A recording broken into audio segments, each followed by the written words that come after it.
Hello my beautiful soul family, welcome back to our channel 777 blessing manifestation. कैसे हैं आप सभी? आशा करती हूँ हर बार की तरह मस्त और स्वस्थ होंगे। और साथ ही आपको यह सजेशन देती हूँ, हमेशा मुस्कुराते रहिए, आशावादी रहिए, क्योंकि आशा है तभी सक्सेस है। तो फ्रेंड्स, अगर आप मेरे चैनल को पहली बार देख रहे हो या मुझे पहली बार सुन रहे हो और अगर आप इंटरेस्ट रखते हो manifestation, law of attraction and switch word में, तो आप चाहो तो मेरे चैनल को सब्सक्राइब कर सकते हो। इसे लाइक और शेयर करना बिल्कुल मत भूलिएगा। आज मैं आपके सामने लेके आई हूँ एक बहुत ही मजेदार सा टॉपिक, लेकिन मजेदार से ज्यादा मैं इसे कहना चाहूंगी आज की करंट सिचुएशन के ऊपर बेस्ड एक टॉपिक, जो कि मैनिफेस्टेशन के जरिए हम चाहें तो उसको ठीक कर सकते हैं। लेकिन क्या है वो टॉपिक और कैसे हम ठीक कर सकते हैं, आइए हम जानते हैं हमारी इस वीडियो में। तो बने रहिए हमारे साथ और आज की वीडियो हम स्टार्ट करते हैं। दोस्तों, आज के समय में और दुनिया और खासकर हमारे खुद के देश में हरियाणा, पंजाब, हिमाचल प्रदेश आदि सभी जगह पे बाढ़ की वजह से बहुत ही दुखद और बहुत ही दर्दनाक हालात बने हुए हैं। ऐसी स्थिति में इंसान जो है खुद को असहाय महसूस करता है, लेकिन यही वो सही समय होता है जब हम प्रेयर्स और मैनिफेस्टेशन के जरिए उम्मीद और साहस बनाए रखना चाहिए। और हमें प्रार्थना कैसे करनी है, आज मैं आपको इसी टॉपिक पे बात करने वाली हूँ, क्योंकि हमारे इस देश में, हमारी इस दुनिया में हर जगह आप देख लो, हर जगह बाढ़ है, पानी है, लोग हाहाकार मची हुई है। मैं आपसे क्या कहूँ इस बारे में, आप सब टीवी देखते हो, आप सब न्यूज़ सुनते हो, सब हालात से आप वाकिफ हो। तो आइए दोस्तों, अब हम जानते हैं कि मैनिफेस्टेशन के जरिए हम क्या करें, कैसे करें कि सबका बचाव हो, सब सुखी रहें, सब जिंदा रहें। एटलीस्ट जो नुकसान हो रहा है, भारी नुकसान हो रहा है, उससे उभरने के लिए भी हमें उन्हें हिम्मत देनी होगी। तो हम क्या कर सकते हैं और कैसे कर सकते हैं, तो आइए दोस्तों हम स्टार्ट करते हैं और जानते हैं भगवान से सच्चे दिल से प्रार्थना कैसे करें। मन को शांत करें। सबसे पहले किसी शांत जगह पे बैठें, आंखें बंद करें और कुछ मिनट गहरी सांस लें।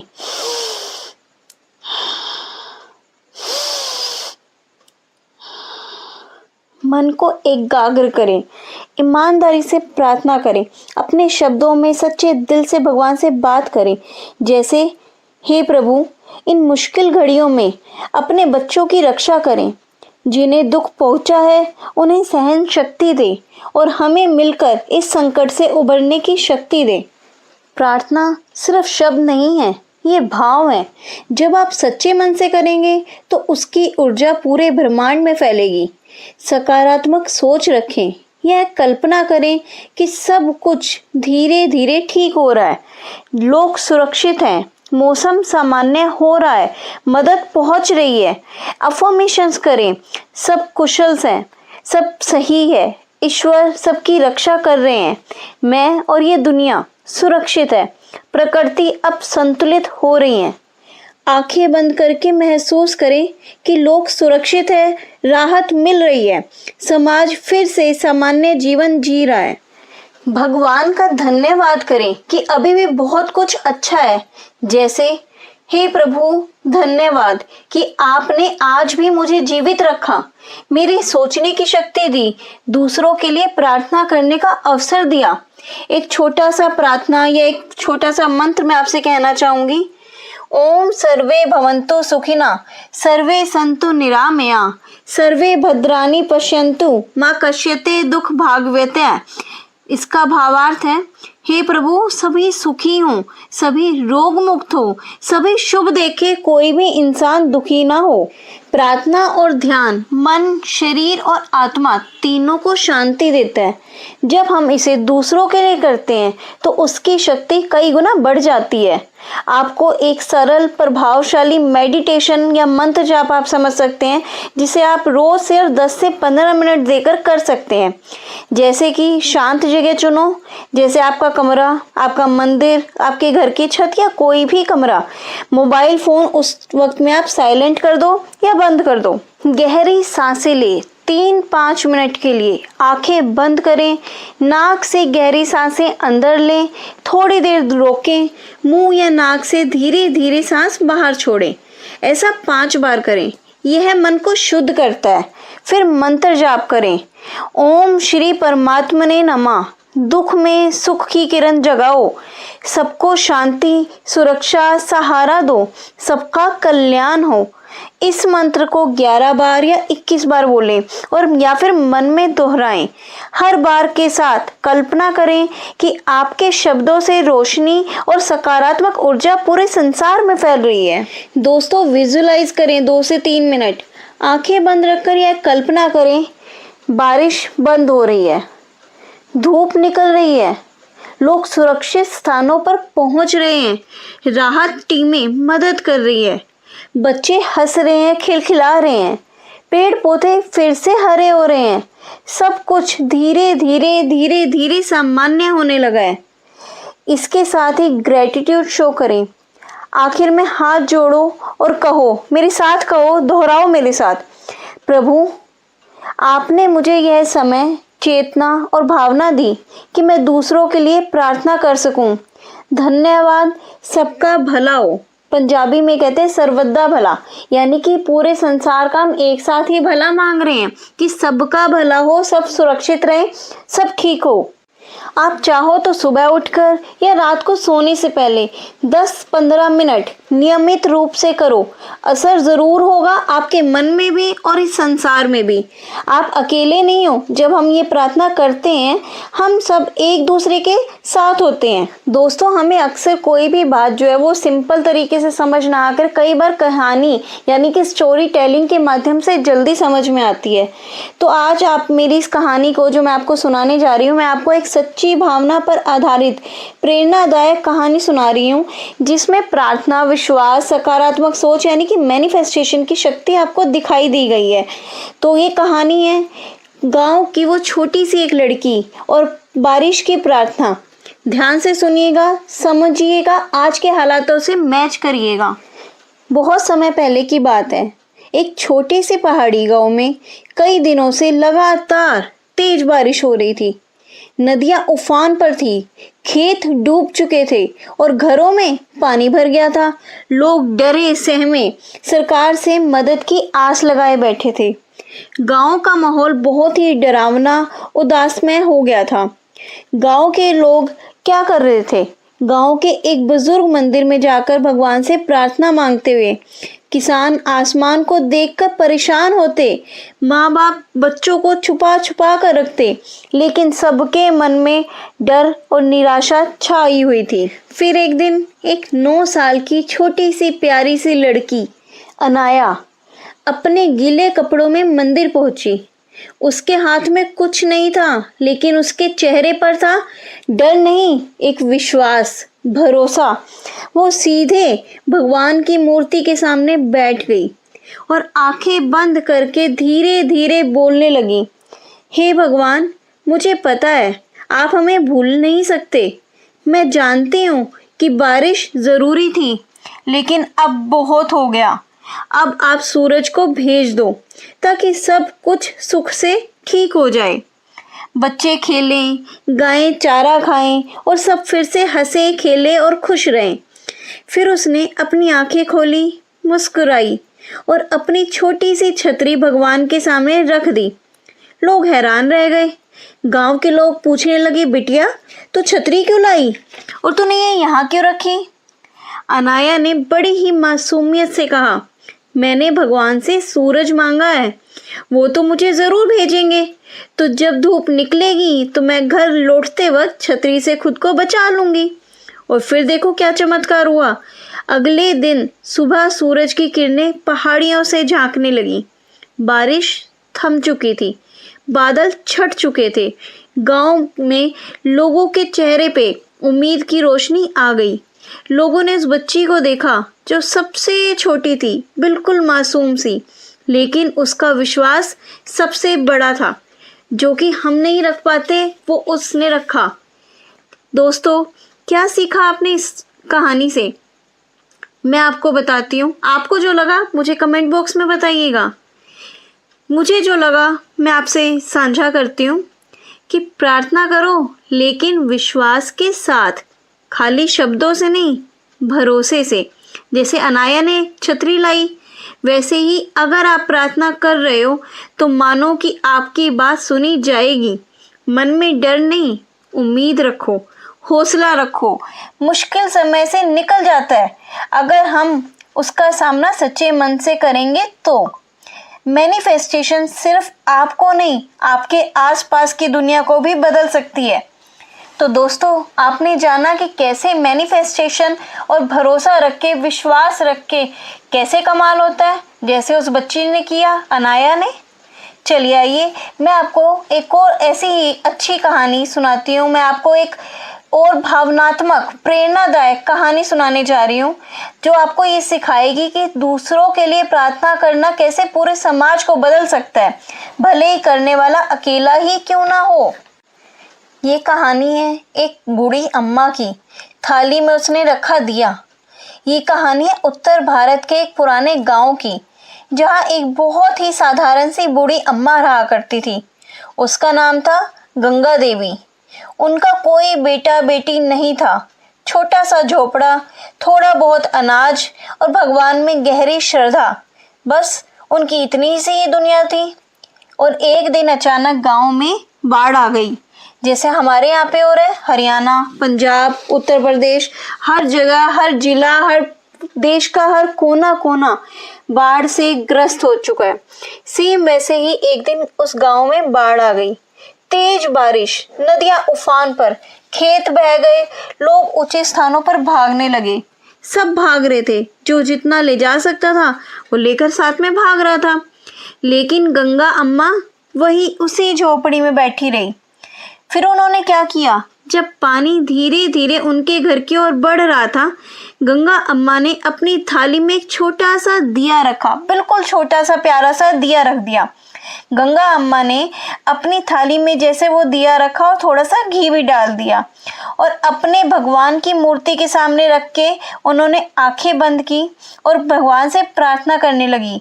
दोस्तों, आप भी ये प्रार्थना करिएगा मेरे साथ। हे प्रभु, मैं जानती हूँ कि मैं कुछ नहीं कर सकती, लेकिन मेरा ये दिया उन सबके लिए है जो इस बाढ़ में फंसे हैं। मेरा ये दिया उनकी रक्षा के लिए जलता रहे। जब पूरा गांव अंधेरे में था, सिर्फ एक झोपड़ी, थाली में रखा हुआ एक दिया जल रहा था।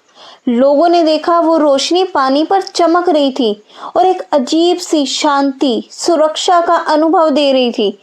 गांव के लोग एक एक करके उस अम्मा की झोपड़ी के पास जमा होने लगे। सबने मिलकर वही प्रार्थना की और सुबह जब सूरज निकला तो बारिश थम चुकी थी। पानी धीरे धीरे उतरने लगा था। गांव के लोग कहते हैं उस रात वो थाली वाला दिया ना सिर्फ बाढ़ में एक उम्मीद की रोशनी बना, बल्कि गांव के दिलों को भी जोड़ गया। आपको इस कहानी से क्या शिक्षा मिलती है, मुझे कमेंट में बताइएगा।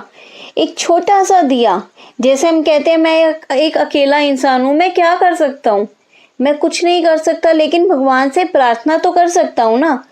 क्या पता आपकी एक प्रार्थना कितने लोगों की रक्षा कर जाए, कितने लोगों को रोशनी दे जाए, कितने लोगों को आसरा दे जाए, जैसे उस छोटे से दिए ने अपना कमाल किया। अगर सच्चे मन से अगर आप कोई काम करते हो तो पूरा अंधेरे को मिटा सकते हो। आपकी प्रार्थना चाहे अकेले ही क्यों ना हो, अगर दिल से है तो असर जरूर करती है। जब सब डरते हैं तब कोई एक इंसान भी अगर आशा का दीपक लगा दे तो सबकी हिम्मत फिर से लौट आती है। आइए दोस्तों, अब मैं आपको सुनाने जा रही हूँ एक सच्ची घटना जो सच में 2010 में हुई थी। मैं आपको उसी घटना के बारे में बताने वाली हूँ, एक ऐसी घटना जिसने पूरी दुनिया को दिखाया था कि प्रार्थना, विश्वास, मानवता की शक्ति क्या कर सकती है जब सब कुछ टूटता नजर आए। और ये सच्ची घटना है चिली की खान में फंसे हुए वो 33 मजदूर। एक दिन भी ऐसा नहीं था जब वो प्रार्थना उन्होंने छोड़ी हो। और 24 घटना की शुरुआत जो हुई थी वो है 2010 की, 5 अगस्त 2010 दक्षिण अमेरिका में हुआ था। आप चाहो तो इंटरनेट पे सर्च कर लेना। 5 अगस्त 2010 दक्षिण अमेरिका की एक रेगिस्तानी इलाके में एक बहुत ही पुरानी तांबे की खान, यानी कि जिसको माइन कहा जाता है, वो अचानक जमीन में धंस गई। उस समय खान में 33 मजदूर 700 मीटर, लगभग आप मान के चलिए 2300 फीट नीचे काम कर रहे थे। खान के अंदर अंधेरा और डर।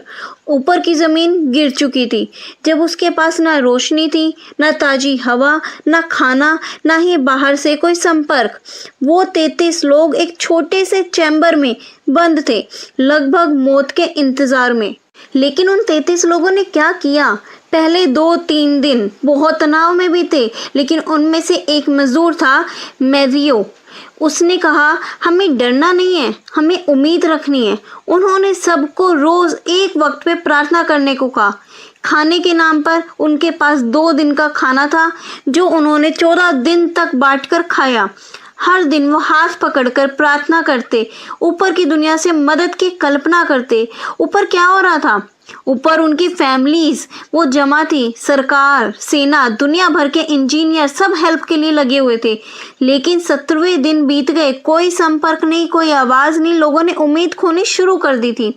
लेकिन खान में बैठे मजदूरों में एक दिन भी प्रार्थना बंद नहीं की। और फिर हुआ चमत्कार।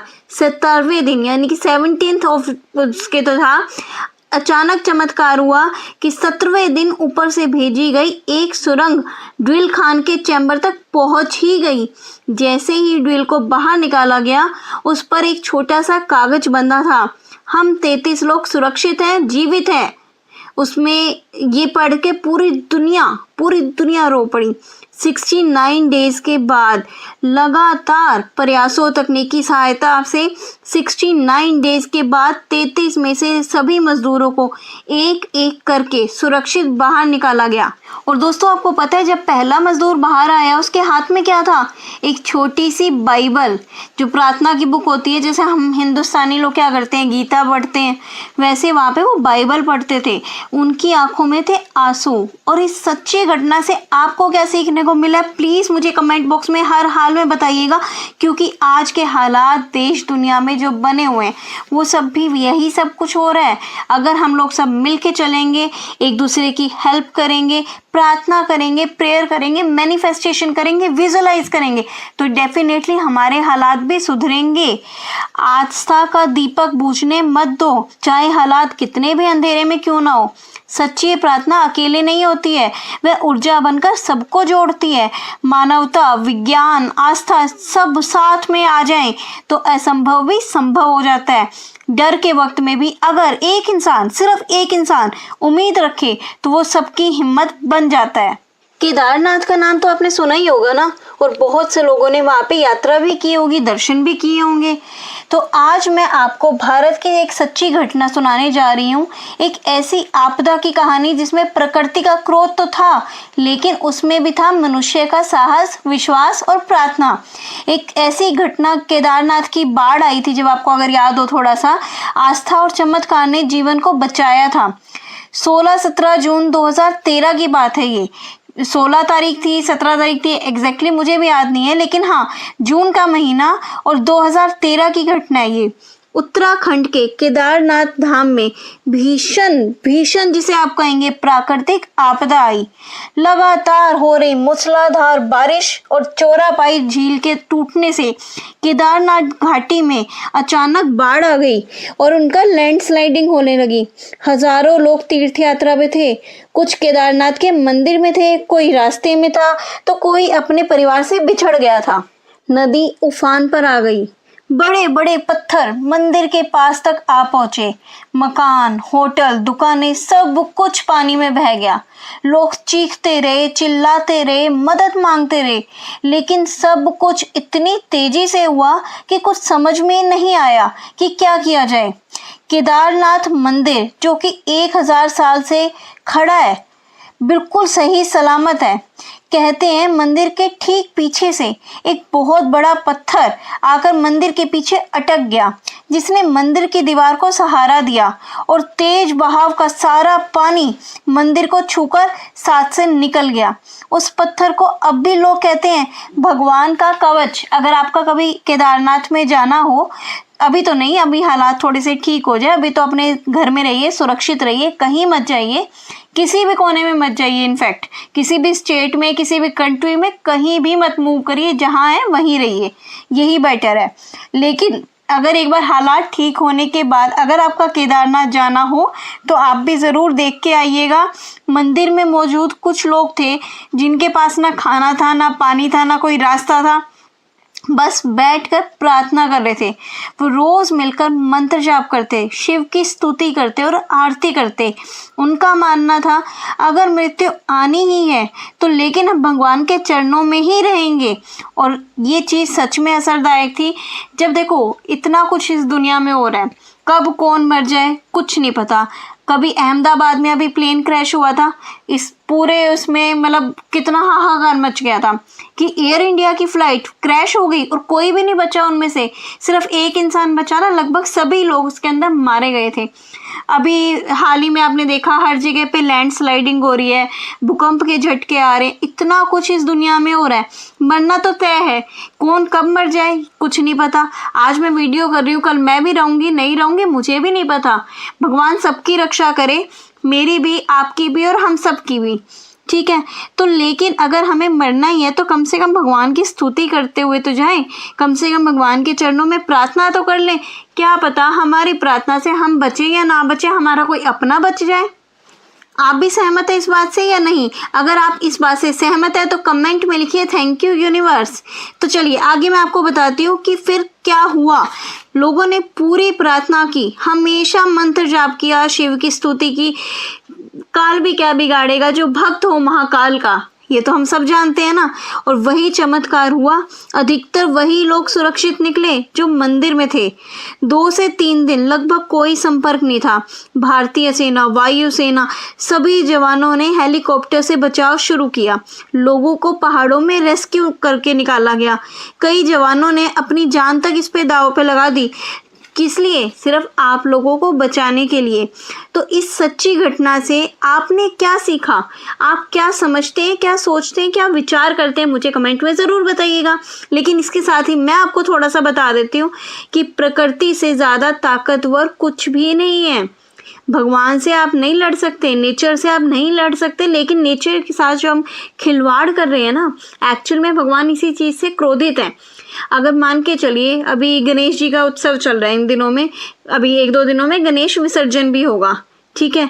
हम लोग क्या करते हैं, 8 दिन 9 दिन, कोई 1 दिन रख रहा है, कोई 3 दिन 5 दिन 7 दिन 9 दिन 11 दिन, इस तरह से गणपति जी को घर पे रखते हैं, पूरी आस्था दिखाते हैं, पूरा मंत्र जाप करते हैं, पूरे उसकी पूजा अर्चना करते हैं, और आखिर में क्या करते हैं, क्या करते हैं बताइए?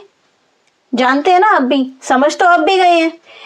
तो उस चीज का कहीं ना कहीं भोलेनाथ को गुस्सा तो निकलेगा ना।